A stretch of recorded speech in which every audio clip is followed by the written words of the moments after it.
다 함께 사도신경으로 우리의 신앙을 고백하겠습니다. 전능하사 천지를 만드신 하나님 아버지를 내가 믿사오며 그 외아들 우리 주 예수 그리스도를 믿사오니 이는 성령으로 잉태하사 동정녀 마리아에게 나시고 본디오 빌라도에게 고난을 받으사 십자가에 못 박혀 죽으시고 장사한 지 사흘 만에 죽은 자 가운데서 다시 살아나시며 하늘에 오르사 전능하신 하나님 우편에 앉아 계시다가 저리로서 산자와 죽은 자를 심판하러 오시리라. 성령을 믿사오며 거룩한 공예와 성도가 서로 교통하는 것과 죄를 사하여 주시는 것과 몸이 다시 사는 것과 영원히 사는 것을 믿사옵나이다. 아멘. 다 함께 찬송가 357장으로 주님께 찬양 드리면서 새벽 예배를 시작하겠습니다. 주 믿는 사람 일어나 다 힘을 합하여 이 세상 모든 마귀를 다 쳐서 멸하세.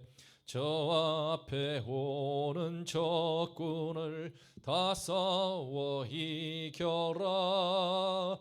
주 예수 믿는 힘으로 온 세상 이기네. 믿음이 이기네. 믿음이 이기네. 주 예수를 믿음이 온 세상 이기네.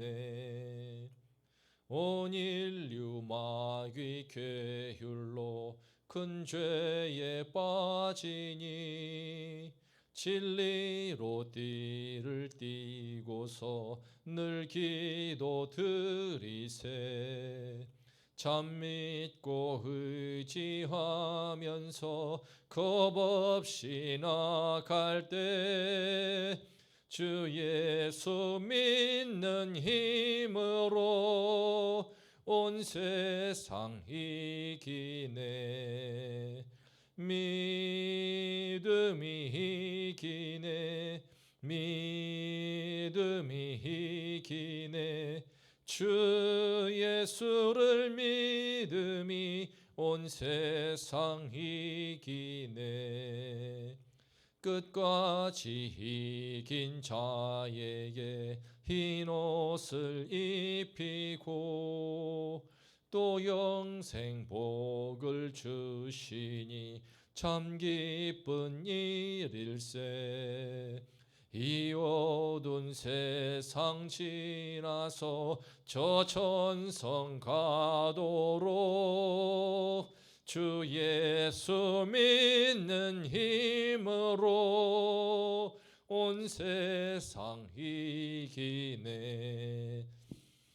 믿음이 이기네. 믿음이 이기네. 주 예수를 믿음이 온 세상 이기네. 아멘. 오늘 말씀은 호세아서 12장 7절부터 14절까지입니다. 호세아서 12장 7절부터 14절까지 말씀을 봉독하겠습니다.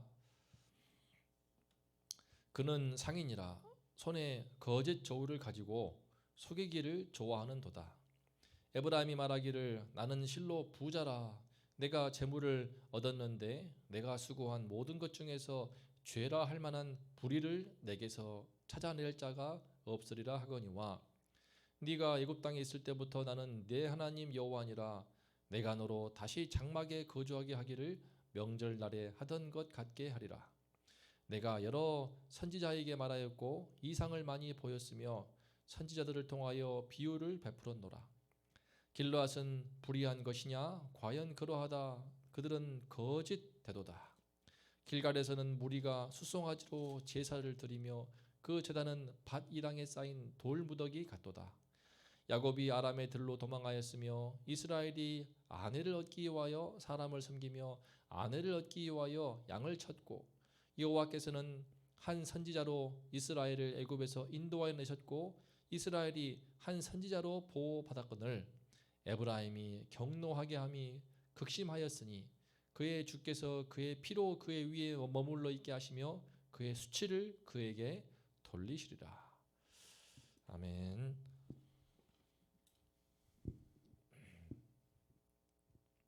오늘 말씀에서 하나님께서는 북이스라엘을 상인에 비유하십니다. 하지만 손에 거짓 저울을 가지고 속이는 것을 좋아하는 못된 상인에 비유하십니다. 저울의 눈금을 조작해서 남을 속이는 등 수단과 방법을 가리지 않고 돈만 많이 벌었다는 것입니다. 그들은 말합니다. 나는 실로 부자라. 내가 재물을 얻었는데 내가 수고한 모든 것 중에서 죄라 할 만한 불의를 내게서 찾아낼 자 없으리라. 그들은 너무 당당합니다. 자기들 나름대로는 부자가 되기 위해서 많은 수고를 했기 때문일 것입니다. 또 그 과정에서 좀 불의한 점이 있다 하더라도 남들도 다 그렇게 하기 때문입니다. 하지만 하나님 보시기에 지금 그들이 누리는 부와 영예는 다른 사람을 속임으로써 얻었던 불의한 열매였습니다. 특히 금송아지를 여호와 하나님이라고 부르면서 오직 물질적인 풍요와 번성만을 추구했던 악한 열매였습니다. 하나님께서는 이런 그들을 심판하여 내가 너로 다시 장막에 거주하게 하겠다. 즉 과거 광야에서 장막 생활을 하며 떠돌았던 것처럼 이제는 이방 나라의 포로가 되어서 떠돌게 하겠다는 것입니다. 하나님은 이를 여러 선지자를 통하여서 이상으로 비유로 경고해 주셨습니다. 하지만 그들은 끝내 이 경고를 알아듣지 못합니다. 자기들이 얼마나 거짓되고 불의한지 요단강 서편의 길르앗부터 요단강 동편에 있는 길갈까지 전부 다 거짓되고 불의함으로 병들어 버린 그것을 알지 못하였습니다. 영적으로, 도덕적으로, 윤리적으로 썩어서 골마 터지고 있는 것을 전혀 깨닫지를 못했습니다. 이런 그들에게 오늘 말씀에서 호세아는 다시 한번 야곱을 해법으로 제시합니다. 우린 지난 시간에 거짓과 속임수로 병든 북이스라엘을 향하여서 그들의 조상 야곱의 믿음을 본받아야 한다는 것을 호세아가 강조하는 것을 보았습니다. 야곱처럼 이제 사람과 씨름하지 말고 하나님과 씨름을 해야 한다는 것입니다. 야곱처럼 이제 세상에 소망을 두지 말고 하나님을 바라보고 항상 하나님께 소망을 두는 그런 백성으로 변화되어야 한다는 것입니다. 여기에서 호세아는 한 번 더 강조하는데 이제 야곱처럼 신앙의 지조만큼은 꼭 지켜라 이겁니다. 야곱이 어떠한 점에서 신앙의 지조를 지켜냈을까요? 오늘 말씀을 통해서 신앙의 지조를 지키는 그 한 가지의 중요성을 배울 수 있기를 기도합니다. 12절을 보겠습니다. 야곱이 아람의 들로 도망하였으며 이스라엘이 아내를 얻기 위하여 사람을 섬기며 아내를 얻기 위하여 양을 쳤고. 창세기 28장을 보면은 야곱은 형 에서의 축복을 가로챈 후 형 에서의 보복이 두려워서 외삼촌 라반의 집으로 도망칩니다. 저 멀리 밧단 아람으로 떠납니다. 그런데 여기에는 신앙적인 이유도 매우 큰 비중을 차지하고 있었습니다. 그의 부모인 이삭과 리브가가 너네 형은 이방 아내를 얻었다. 바알 우상을 섬기는 이방인 아내를 얻었으니 너는 그렇지 말고 여호와 하나님을 섬기고 여호와 하나님을 믿는 믿음의 성을 아내로 얻으라 라고 하면서 삼촌 라반의 집으로 보낸 것이었습니다. 형이 두려워서 피하는 것도 있었지만 야곱이 신앙의 그 신앙을 지키기 위해서 신앙의 정조를 지키기 위해서 그곳으로 떠난 목적도 매우 컸던 것입니다. 그런데 이는 야곱한테는 정말 힘든 고생길이었습니다. 자기보다 훨씬 더 고단수인 외삼촌 라반 밑에서 그의 거짓과 속임수 밑에서 오랫동안 종살이를 해야 했기 때문입니다. 그는 라반의 둘째 딸인 라헬을 연모했습니다. 라반은 이를 이용해서 7년 동안 무보수로 일하게 합니다. 그렇게 고생해서 7년이 지났더니 라반은 야곱이 원한 둘째 딸 라헬이 아닌 첫 번째 딸 레아를 그 결혼식 신방에 집어넣습니다. 이튿날 아침 야곱이 이 사실을 알고 따집니다. 외삼촌이 어찌하여 내게 이같이 행하셨나이까? 내가 라헬을 위하여 외삼촌을 섬기지 아니하였나이까? 외삼촌이 나를 속이심은 어찌 됨이니까? 하지만 교활한 라반은 언니보다 아우를 먼저 주는 그런 관습은 없다라면서 말도 안 되는 궤변을 늘어놓습니다. 그리고는 라헬을 아내로 줄 테니까 7년을 더 무보수로 일하라고 합니다. 야곱은 꼼짝없이 라반의 덫에 걸려서 무려 14년 동안 아내를 얻기 위해서 인생의 황금기인 그 청춘을 다 내어 바칩니다. 그에게는 너무나 큰 손해요 믿지는 장사였던 것 같습니다. 그럼에도 불구하고 야곱은 이를 통하여서 그 희생을 통하여서 가나안의 바알 우상이 아닌 여호와 하나님을 섬기고 여호와 하나님을 믿는 아내를 둘을 얻습니다. 또 그 아내를 통하여서 첩 둘도 얻습니다. 그들을 통하여서 믿음의 후손을 줄줄이 낳게 되는 것입니다. 그렇게 해서 태어난 야곱의 12아들이 훗날 이스라엘의 12지파를 이루게 됩니다. 14년 동안이나 무보수로 종살이를 해야 했던 야곱한테 그 시간은 너무나 큰 희생이고 손해였습니다. 하지만 그가 그렇게 신앙을 택하였기 때문에 지금의 이스라엘 민족이 있을 수 있게 되었습니다. 만약 야곱까지도 그 바알을 숭배하는 이방 여인과 결혼했다면, 그런 여인을 아내로 맞이했다면 그것으로 아브라함과 이삭으로 이어지는 그 언약의 계보는 끊어지고 말았을 것입니다. 야곱의 형 에서는 과거에 그 귀한 장자권을 팥죽 한 그릇 먹고는 팔아버렸습니다. 그는 신앙도 헌 신착처럼 내팽개치고는 이방 여인과 결혼하였습니다. 하지만 야곱은 달랐습니다. 14년 동안이나 종살이를 하는 그 희생 끝에 여호와를 섬기는 아내를 얻었고, 이로써 하나님의 축복의 물줄기가 그의 가문을 통하여서 이어져 지금의 북이스라엘이 있게 된 것입니다. 그런데 다시 오늘 말씀으로 돌아와서 오늘 말씀 14절을 보면은 지금 그 야곱의 후손 북이스라엘은 여호와 하나님을 경노하게 하는 것이 극심하였습니다. 하나님의 분노를 머리 끝까지 치밀어 오게 했습니다. 너무나 분노하신 하나님은 너희들의 머리 위에 피를 쏟아버리겠다, 수치로 너희를 덮어버리겠다라고 말씀하십니다. 왜 그렇습니까? 그들은 하나님을 향한 신앙의 정절을 헌 신짝처럼 내팽개치고 있었기 때문입니다. 현실적 풍요와 번영을 가져다 준다고 하는 금송아지에게만 절하였고, 또 이방 강대국과 동맹을 맺는 것에만 목을 메고 있었기 때문입니다. 그렇게 해서 당장의 현실적인 이득은 있을지 모르지만 그것도 잠깐에 불과합니다. 그들은 잠깐 있다 없어질 그 허망한 것을 위해서 지금 고결한 것을 내팽개치고 있었습니다. 곧 썩어 없어질 것을 움켜쥐기 위해서 참되신 하나님의 풍성한 은혜와 축복을 발로 차고 있었습니다. 예수 그리스도를 주로 섬기는 성도들에게 가장 중요한 가치, 최상의 가치는 무엇입니까?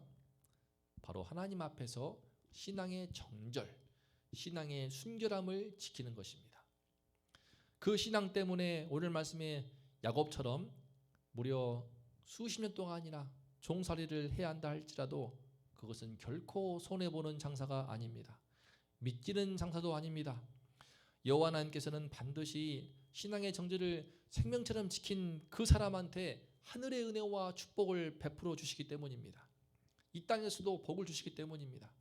실제로 야곱은 종살이를 한 세월이 7년과 7년을 더해서 14년이지만 그 후 6년 동안 하나님이 복을 더해 주심으로 양떼와 소떼가 크게 번성합니다. 힘이 큰 거부가 되어서 마침내 애굽을 탈출하는 것처럼 삼촌 라반의 압제로부터 벗어나게 됩니다. 야곱은 정말 허물이 많고 거짓과 속임수에 능한 자였습니다. 하지만 딱 한 가지, 여호와 하나님을 섬기는 그 신앙의 지조, 그것만큼은 지켜냈습니다. 주님 앞에 신앙의 가치를 지키는 그 한 가지가 있었기 때문에 주님께서는 그것을 꼬투리로 삼아서 야곱의 인생을 훈련할 수 있었습니다. 그것을 꼬투리 삼아서 그를 성숙한 믿음의 사람이요, 이스라엘의 믿음의 조상의 반열로 든든하게 세울 수 있었습니다. 우리도 만 가지가 부족할지라도 신앙의 그 지조만큼은 지킬 수 있기를 기도합니다. 우리 한국교회는 참으로 빛나는 신앙의 위인들이 많습니다. 우리 원동교회도 수많은 믿음의 선배님들이 신앙의 정제를 지키면서 많은 희생과 헌신을 한 끝에 지금의 원동교회가 있게 되지 않았습니까? 우리는 신앙 때문에 세상에서 많은 손해나 희생을 볼 수 있습니다. 그래도 주님 앞에서 신앙의 정조를 지킬 수 있기를 기도합니다. 내가 잘 되겠다고 남을 속이거나 짓밟는 그런 짓은 절대로 하지 않기를 기도합니다. 돈 때문에 예배를 멀리한다거나 당장의 유익을 얻기 위해서 교회를 떠나거나 멀리하는 등의 그런 일은 절대로 하지 않기를 기도합니다. 만 가지가 부족해도 야곱처럼 주님 앞에 신앙의 순결함, 신앙의 정조를 지켜낼 수 있기를 기도합니다. 그렇게 몸부림을 친다면 하늘의 하나님께서 우리를 바라보시고 우리의 삶을 귀하게 바라보시며 축복하여 주실 것입니다. 우리의 삶을 아름답게 사용하시며 하늘과 땅의 신령한 복으로 채워 주실 것입니다. 우리도 야곱처럼 그 믿음의 계보를 잇는 믿음의 조상으로 성숙한 사람으로 반드시 훈련하여 주시고 인도하여 주실 것입니다. 우리가 야곱처럼 신앙의 지조를 지킴으로써 이 은혜와 복을 받는 우리 모든 성도님들 되시기를 기도합니다. 다 함께 오늘 말씀 묵상하면서 함께 합심하여 기도하면 좋겠습니다. 만 가지가 부족해도 신앙의 가치, 그 귀한 가치를 알고 그 가치만큼은 지켜내는 사람, 하나님은 그 한 가지를 써서 그 인생을 훈련하시고 믿음의 사람으로 키우시고 하늘과 땅에 신령한 복을 부어 주십니다. 우리 성도님들의 이 은혜가 임하도록 우리들의 신앙과 또 우리 믿음을 통하여서 다음 세대에게도 이 복이 전해질 수 있도록 우리 원동교회를 위해서 기도해 주시고 또 원동교회를 위해 섬기시는 담임 목사님을 위하여 기도해 주시고 또 이 나라와 민족을 위하여서도 간절히 기도해 주시기를 바랍니다. 기도하겠습니다. 하나님 아버지, 주님, 만 가지가 부족해도 주님 앞에서 한 가지 신앙의 가치만큼은 끝까지 지켜낸다면 하나님은 그것을 통하여서 우리를 믿음의 사람으로 훈련하시고 그것을 통하여서 우리 인생의 하늘과 땅에 복을 부어주시는 분이심을 이 시간 배웁니다. 하나님 아버지, 주님 다 부족하지만 하나님 앞에서 이 한 가지 믿음의 지조, 믿음의 순결, 믿음의 정조만큼은 지킬 수 있도록 도와주시옵소서. 우리 세상에서 많은 사람들이 세상이 교회를 비난하고 참 손가락질하고 신앙을 갖는 것 때문에 점점 손해를 보고 희생을 당할 수밖에 없는 그런 세상으로 흘러가고 있습니다. 그럼에도 불구하고 우리 주님 앞에 여호와 하나님을 경외하는 신앙, 예수 그리스도를 붙드는 이 믿음만큼은 굳게 지키게 도와주시고 이 믿음을 부끄러워하지 않고 이 복음을 부끄러워하지 않고 기꺼이 자랑하는 우리가 될 수 있도록 하나님 아버지 함께하여 주시옵소서. 그리할 때 그 한 가지만 지켜내도 우리의 믿음을 주님이 키우시고 연단하시고 믿음의 사람으로 믿음의 조상으로 세우시며 우리의 삶 가운데 하늘과 땅에 신령한 복을 부어 주실 줄을 믿습니다. 우리 다음 세대에게 이 복을 허락하여 주시옵소서. 이 은혜를 받을 수 있도록 우리 원동교회를 섬기시는 담임 목사님과 함께해 주시고 성령의 충만함을 주시고 위로부터 주의 말씀을 부어 주시며 강건케 하여 주시옵소서. 아버지 하나님이시여, 주님께서 우리 성도님들 한 분 한 분과 함께해 주시어서 믿음의 지조를, 믿음의 순결을, 믿음의 정조를 지킬 때에 그 가정의 모든 산업을 지키시고 생업을 지키시고 직장과 일터와 우리 아이들의 학교와 학원에서 모든 가운데 주님께서 지키시고 보호하시며 하나님의 백성으로 축복받도록 도와주시옵소서. 아버지께서 이 나라와 민족을 긍휼히 여기시고 주님이셔 썩어 없어질 물질의 가치에 온통 매여 있는 이 나라와 민족이 고결하고 영원한 가치, 하나님 나라의 그 영원한 그 가치를 깨닫고 여호와 하나님께로 돌이키는 놀라운 은혜 역사가 있게 하여 주시옵소서. 하나님을 섬기는 주의 백성이 일어나게 도와주시고 하나님께 돌아와서 주님을 섬기는 주의 백성들 수 있도록 하나님 아버지여 함께하여 주시옵소서. 이 은혜를 더하여 주시옵소서. 감사드립니다.